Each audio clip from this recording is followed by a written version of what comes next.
Kasalanan ko ba, Father, kung ang pagmamahal ko para sa Kanya ay naubos na? Kahit gusto kong ibalik, wala na.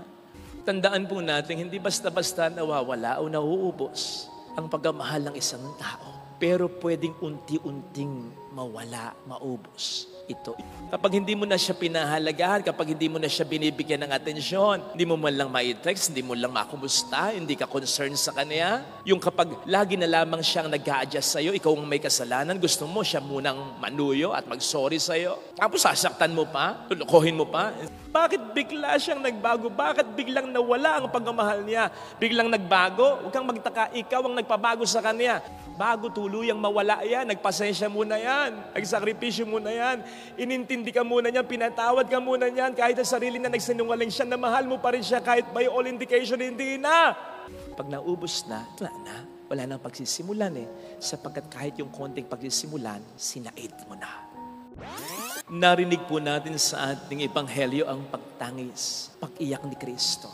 Bagay or something na hindi natin dapat ipagtaka sapagkat tulad mo at tulad ko, nasaktan din siya, nalungkot din siya, kaya umiyak din siya. Totoong naging tao siya. In fact, mas naging totoong tao pa nga siya kaya sa atin sapagkat nagkasala tayo. Hindi naman kasi bahagi ng ating katauhan at ng paglikha ng Diyos sa atin ng kasalanan.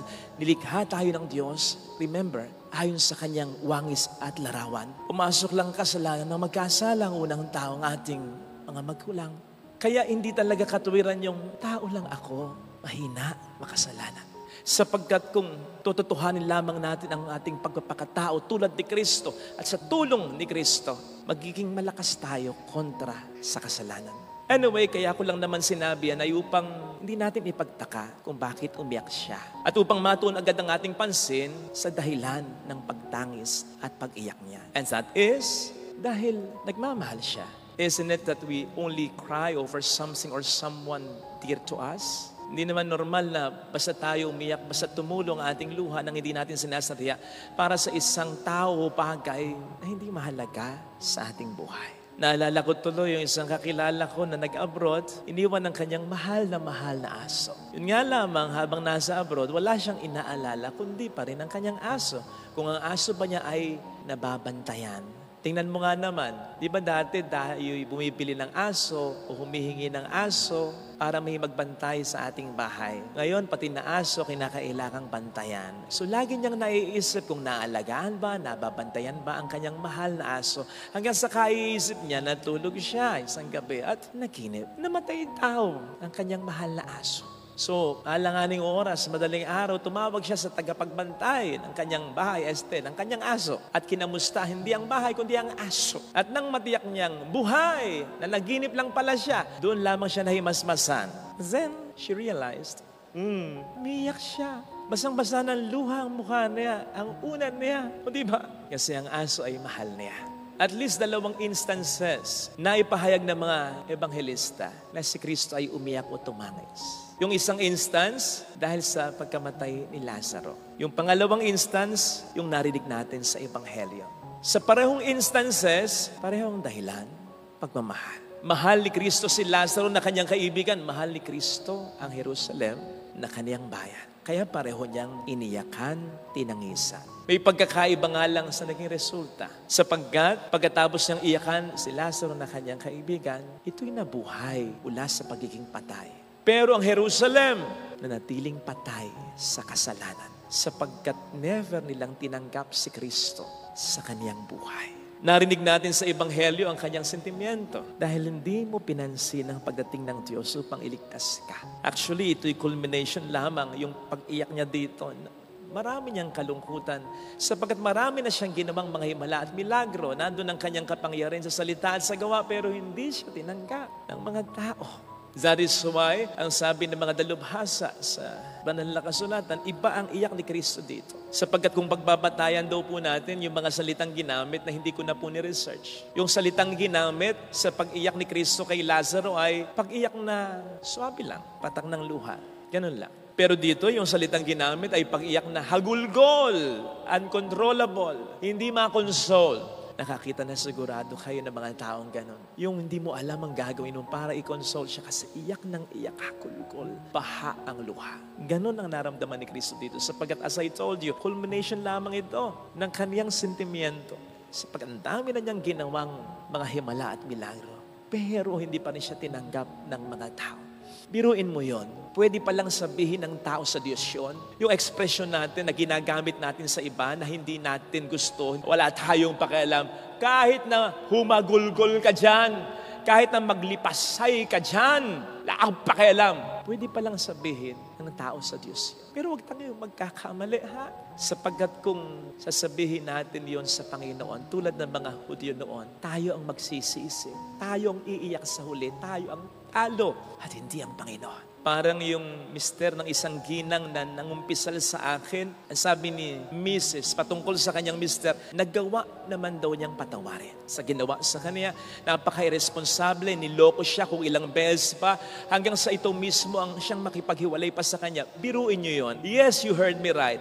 Yung mister niya ang nagloko, yung mister niya ang responsable, pero yung mister pa niya ang nakipaghiwalay sa kanya. Kapal ng face, di ba? Pero sabi na, pang nangumpisal siya, nagawa ko namang patawarin, Father, ang hindi ko lang magawa, bumabalik.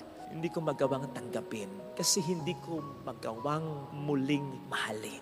Yun yung kinukumpisal niya. Dagdag pa niya, Father, hindi naman bigla na lang nawala ang pagmamahal ko sa kanya. Kaya lang ako'y inunti-unti niya. Alam niya na kinukumusta ko pa rin siya sa pamamagitan ng mga anak namin, ng mga kakilala namin, kahit nasa piling na siya ng iba. Hindi ba yun ay pagmamahal pa rin sa kanya kahit meron na siyang iba? Umiiyak yung Mrs. habang nangungumbisal. Pero Father, kahit na yun ay hindi niya binigyan ng alaga. Kasalanan ko ba, Father, kung ang pagmamahal ko para sa kanya ay naubos na? Kahit gusto kong ibalik, wala na. Sa tingin ninyo, sino ngayon ang umiyak sa kanilang dalawa? Tama kayo, si Mister. Pero parang ang lahat ay huli na. Tandaan po natin, hindi basta-basta nawawala o nauubos ang pagmamahal ng isang tao. Pero pwedeng unti-unting mawala, maubos ito. Yun ay kapag hindi mo na siya pinahalagahan, kapag hindi mo na siya binibigyan ng atensyon, hindi mo man lang ma-text, hindi mo lang makumusta, hindi ka concerned sa kanya. Yung kapag lagi na lamang siyang nag-a-adjust sa'yo, ikaw ang may kasalanan, gusto mo siya munang manuyo at mag-sorry sa'yo. Tapos sasaktan mo pa, tulukohin mo pa, and there you go. Maubos nga talaga. Tandaan po natin, nangunang definition sa 1 Corinthians 13 ng love is patience. Pasensya. O hindi ba parang may dialogue na ganon? Pera natin hindi basta-basta mauubos, pero ang pasensya ko, kuntin lang. Kapag inubos mo ang pasensya, there you go. Ubusin mo na rin ang pagmamahal niya. Hanggang sa magtataka ka na lang, hindi ka na niya pinapansin, makita ka niya o hindi, okay lang sa kanya.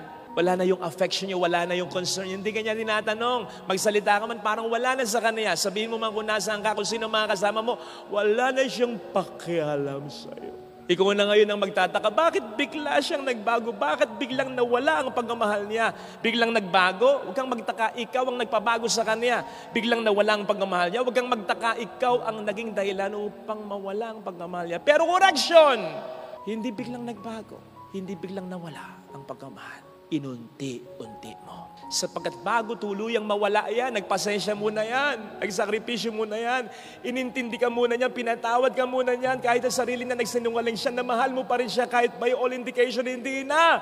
In-stretch niya ang pasensya niya hanggang sa kahit anong gawin niya, walang halaga sa'yo. Magtataka ka na nawala, nagbago.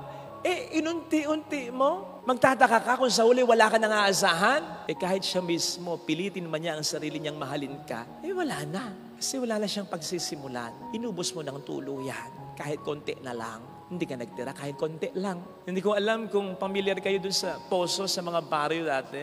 Naabutan ko pa ito yung pinagagana ng mano-mano pag walang lumalabas na tubig. Basta wag kang mawawala ng tubig kahit lahating tabong tubig lang. Di ba? Doon mo ibubuhos yun doon sa itaas ng poso. Bobombahan mo ng mano-mano. Sabay bomba. Lo and behold, ay tubig ka na. At yan ay dahil sa meron kang kahit kalahating tabong tubig na itinira. Kung wala ka rin makukuha. Ganon din ang pagmamahal. Pag naubos na, wala nang pagsisimulan sapagkat kahit yung konting pagsisimulan, sinait mo na. Of course, hindi naman nauubos ang pagmamahal ng Diyos sa atin. Pero ang lahat ay may hangganan. Hindi ko sigurado kung muling naiyak si Kristo nang mangyayari ang destruction of the whole Jerusalem. Pero sigurado siya naging masaya. Nevertheless, anong magagawa niya? Sila ang sumayang ng pagmamahal, visitation, pagpaparamdam, ang pagtalo ng Diyos sa kanila. Yan lesson.